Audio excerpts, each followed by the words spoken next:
car je pense que les multinationales vont sauver la planète.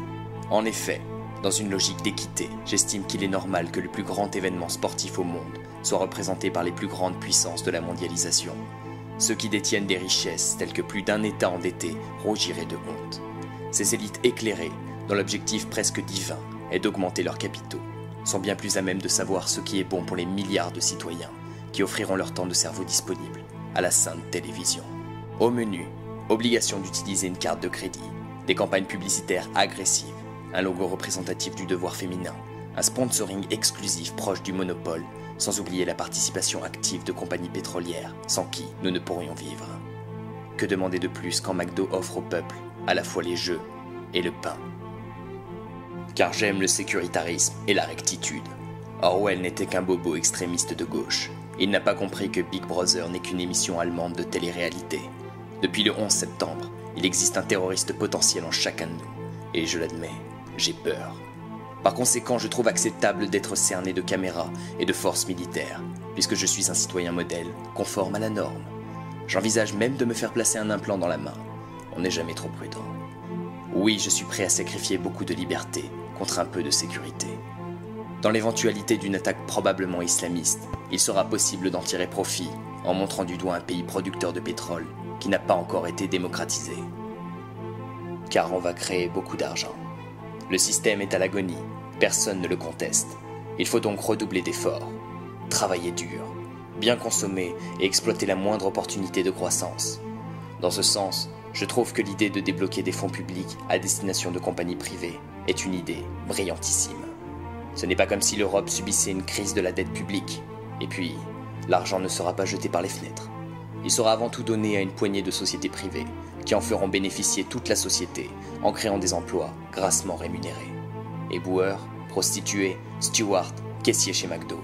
La plupart de ces entreprises sont très soucieuses des conditions de travail, comme c'est le cas d'un certain partenaire des Jeux Olympiques. Cette fameuse compagnie minière qui pollue de manière inconsidérée des sites naturels et rendant les indigènes dépendants d'eux pour des générations. Mais je suis conscient qu'on n'a rien sans rien, et personnellement, je tiens à garder mon dernier smartphone. Car je suis un citoyen modèle de l'économie triomphante. À ce titre, je m'extasie de voir M. Mittal, 6e fortune du monde, porter la flamme olympique. Il n'en fallait pas moins pour le remercier d'avoir construit une tour d'acier de 18 millions d'euros et licencié quelques dizaines de milliers de travailleurs européens. C'est ça le respect des principes éthiques fondamentaux et universels des Jeux Olympiques. Lui, mon héros, a le courage d'affronter la crise financière qui touche ses investisseurs.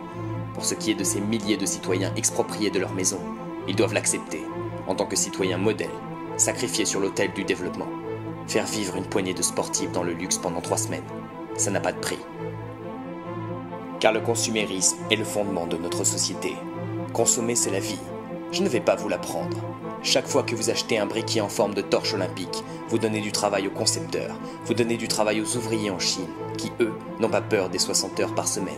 Vous donnez du travail aux miniers, afin d'extraire les ressources, et vous donnez du travail à l'industrie pétrolière, qui prend soin de l'environnement.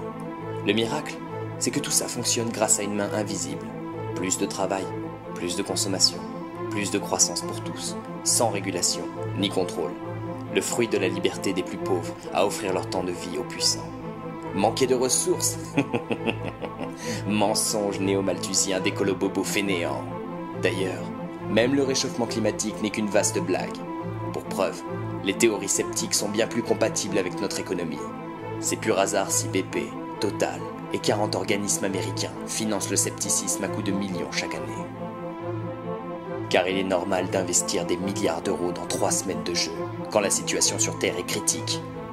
Qu'est-ce que c'est que 14,3 milliards d'euros de fonds publics? C'est à peine la somme dont on aurait besoin pour éradiquer la faim dans le monde. Tout le monde le sait. Mais ne serait-ce pas mieux de leur offrir un travail?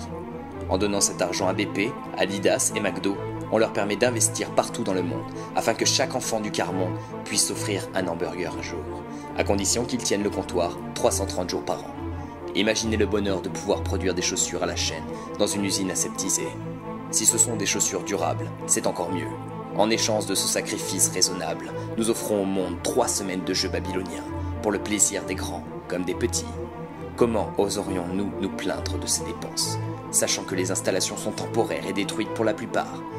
Enfants du tiers-monde, ou stade de foot, tu étais poussière, et tu retourneras poussière.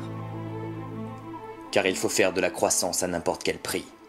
Oui, je ne crois pas aux théories scientifiques qui affirment qu'une croissance infinie est impossible dans un monde fini. Oui, je crois que nous avons les ressources pour créer des Jeux Olympiques plusieurs fois par an dans chaque ville du monde.